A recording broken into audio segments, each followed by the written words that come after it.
What's the deal? What's the deal? What's the deal? What's going on, man? What's poppin'? Man, we got D4E CEVAN, man, on the line with us, man, on the live. Man, what's going on with you, man? How you staying through all this, coronavirus quarantine? Well, I mean, how you staying strong? Well, how you still staying to it? Oh, we can't hear you. We might be having some. Hello? You can hear me now? Yeah. Well, I said, I don't really be letting it get to me, you know what I'm saying? I got a strong mind, so I still wake up like it's every day, exercise, you know what I'm saying? And just stay positive. Stay positive. I don't let the negativity get to me. I don't pay attention to none of the deaths and none of that. I look at the positive stuff, the ones that survive and things like that, you know what I'm saying? I just keep it going. Okay, so we gonna get straight into it, man. So, who is D4E CEVAN? Oh shit, man. D4E CEVAN? Just a rare breed. Okay. Living legend coming out of West Tampa, Florida. Okay. So kind of chime in on what is D4E, like what do that stand for? Do that stand for something or? Yes, sir. D4E stands for Dogs Forever. You know, we go by dogs because when we grew up, we labeled ourselves, we went by like dog life in our neighborhood. You know, we came up with something called dog life. So to shorten up with something else is Dogs Forever, D4E. Because, once you win it forever. It's like, cause it's like a neighborhood thing. Ain't no gang or nothing like that. They're just, where we from, where we grew up, what we know. Born and raised type stuff. We wasn't brought into it, we was born into it. So, going into, how like you say, like your environment, you feel me, and just stuff like that, like how does that have an impact on the message or the music that you create?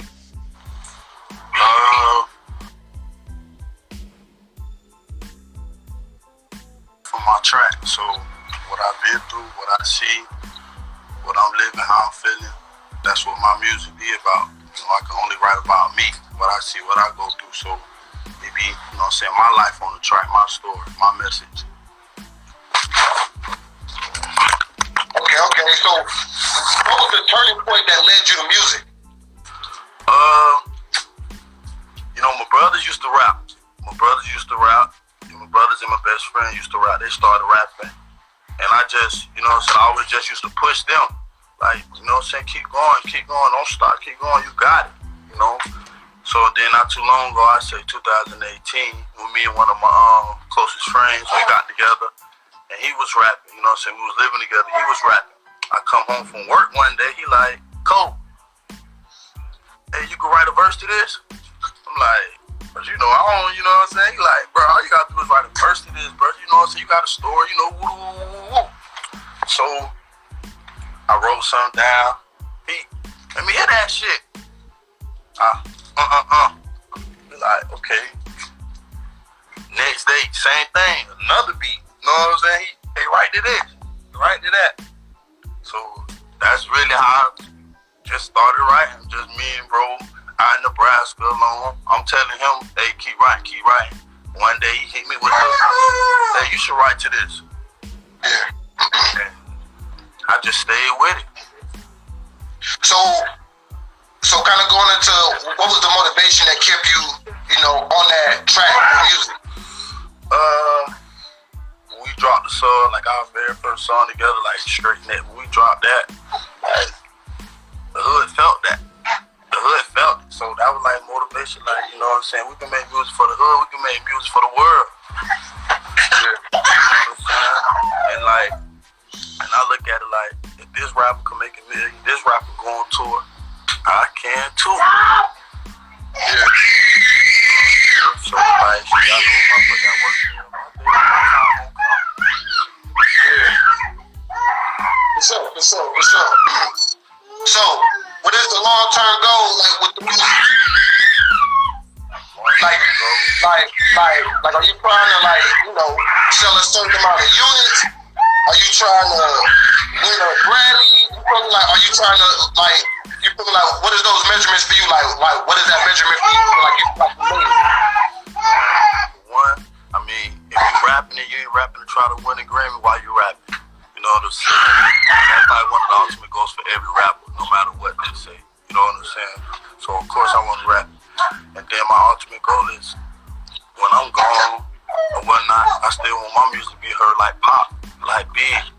You know what I'm saying? I want my music to be felt like when you hear them, you feel it's like you was in their time or their era.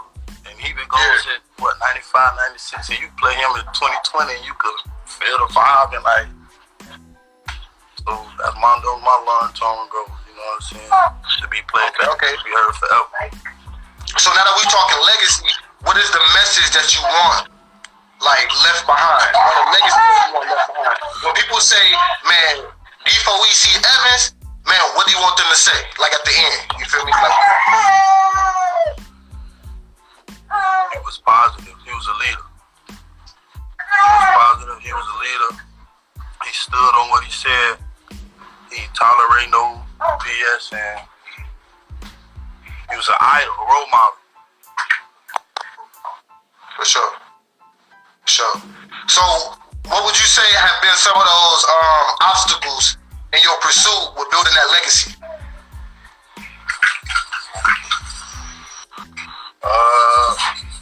Some of the obstacles I went through. Shit. When I got kicked out of high school, went to jail, you know what I'm saying? Had to do 2 years, felony probation and shit like that. That right there just put me on a whole perspective of a different life. Like, you know what I'm saying? Just going through that process, that kind of shit, that was something that just told me, this ain't for me. This ain't cool. This ain't. So that right there, you know what I'm saying, helped me get on the path where I want to do something positive. And then the milestone I have with rapping be like falling out with like my partners and shit over the music shit. That right be motivation. Cause you know what I'm saying? It's like, damn, my own partner don't listen to me, be hating. I know I gotta keep going. Cause if I'm out of state, fuck with me, my partner don't fuck with me, that's motivation. So I'm gonna keep going. So milestones are like lack of support and whatnot. That be motivation to make me keep going. And bitches just not believing in you and shit like that there cause you just started. Or you ain't rapping what they want to hear and shit like that there. So that be motivation. Alright. So what was that feeling, that first feeling you got the first time you performed? Was you nervous? Was you excited? Like, shit, like, you feel me? Like, what was you feeling? Like, what was that feeling, you feel me, that first time you hit that stage? I mean, before going on that stage, I ain't gonna lie, I was nervous. But I was with the bros. I performed with the gang, so when we got on stage, I really wasn't nervous. They rocking, they rolling. I'm rocking, I'm rolling. So, you know what I'm saying? But to have the first time to ever do it and to be with like my brothers, my family, it was a hell of a feeling. It was like, man, I could get used to this. I could do this. You know what I'm saying? Like, yeah, it's a feeling forever.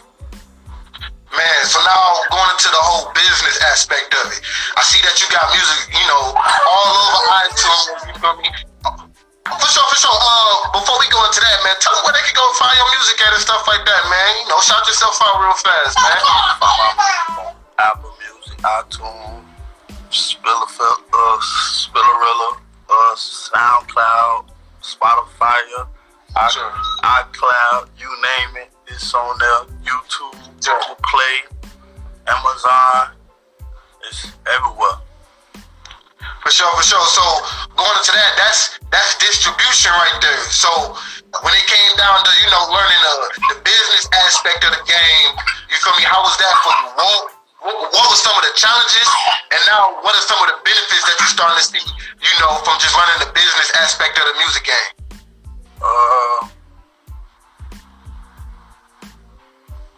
When I first started, I just thought, you know what I'm saying, you just put music on YouTube, you know, whatnot, the case may be in there. Someone set me down, was like, you know, you can get paid for this, for your plays and stuff like that though.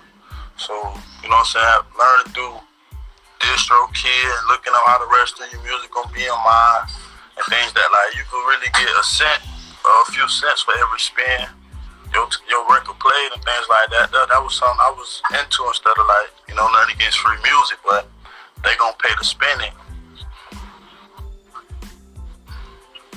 For sure. Hey, the hustle ain't free.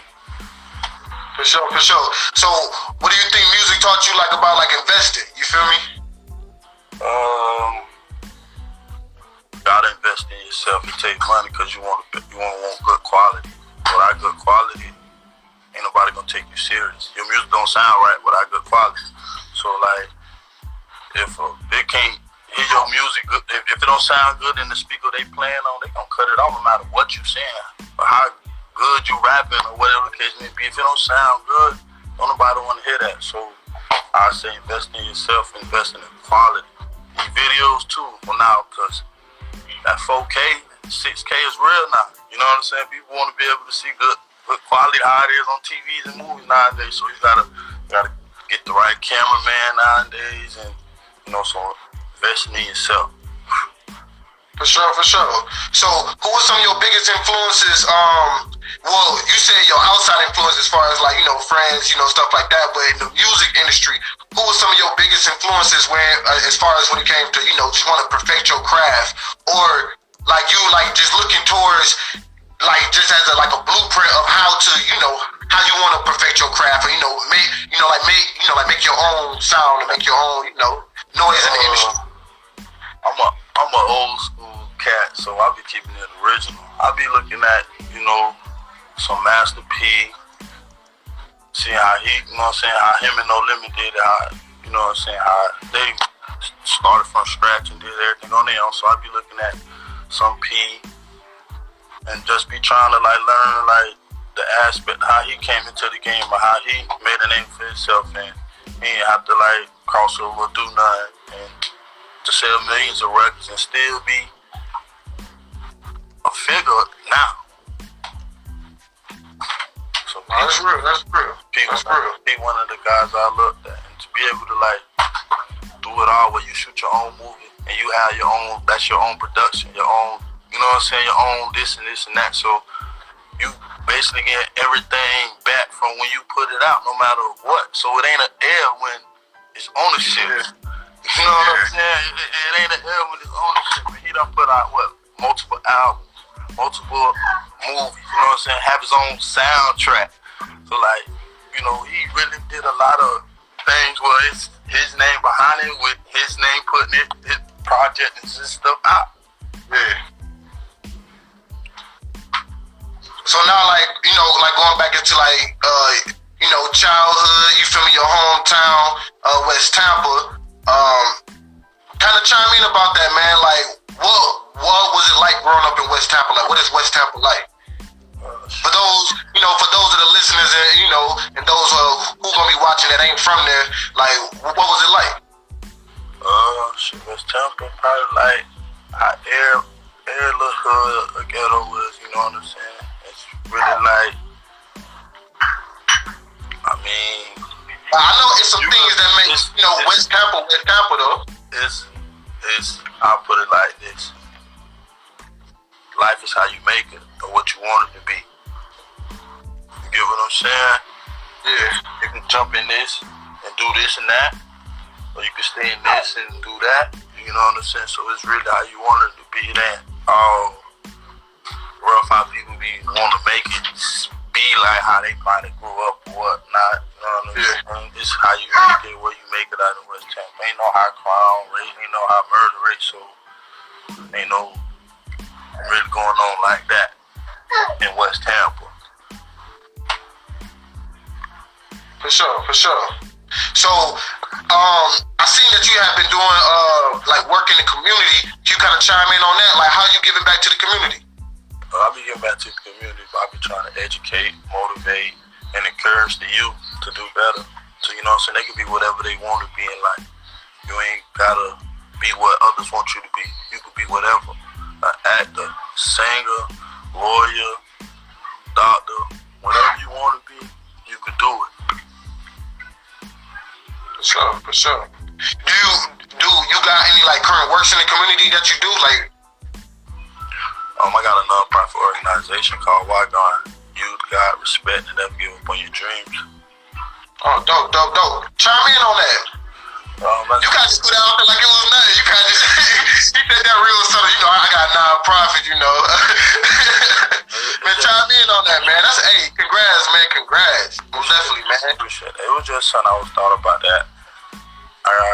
By me going to college and stuff, that I basically like open the door up, like being a positive influence to the youth, to kids, and I could like show them and tell them that like you could go to school being from West Tampa, being wherever you from, you can make it out. You could go somewhere and be something. You know what I'm saying? I didn't play high school sports or whatnot, and I still was able to go to college. So if you believe in yourself, and you know what I'm saying, you got the right support system, and you're consistent, hard work, and dedication, you know what I'm saying, you can do it.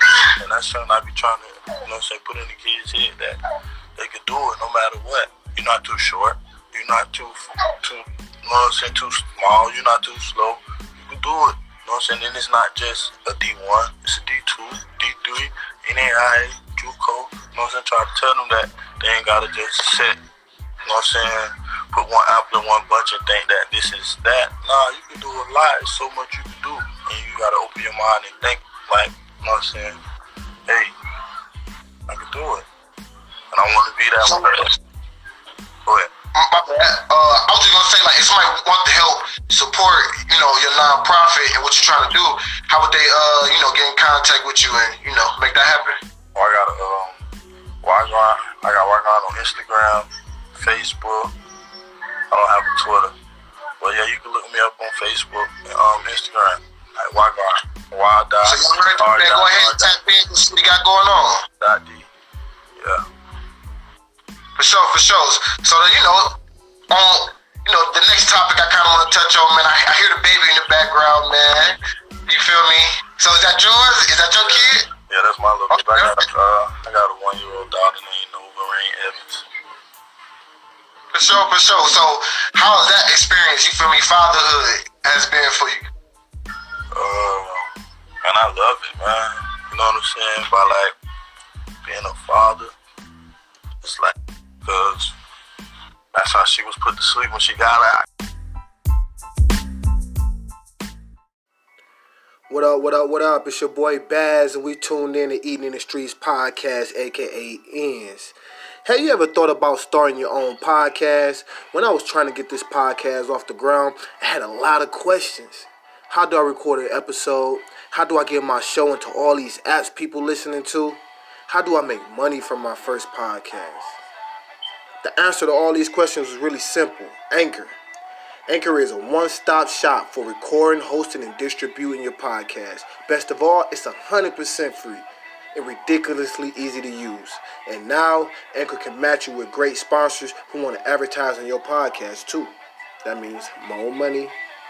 That means you can get paid to podcast right away. In fact, that's what I'm doing right now by reading this ad. Now, it's crazy because Ends Media jumping into the whole podcast scene was kind of new and kind of foreign. We've been planning, and we said the campaign is going to be 2019. And it was a long time coming.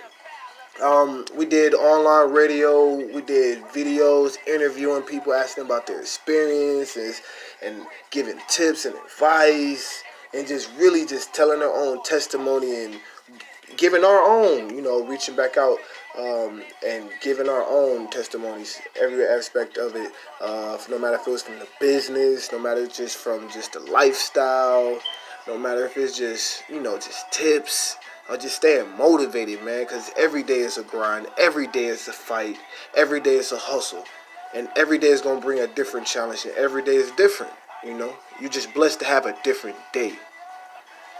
So stay focused, stay blessed, and let's eat. You are now tuned in to the mob.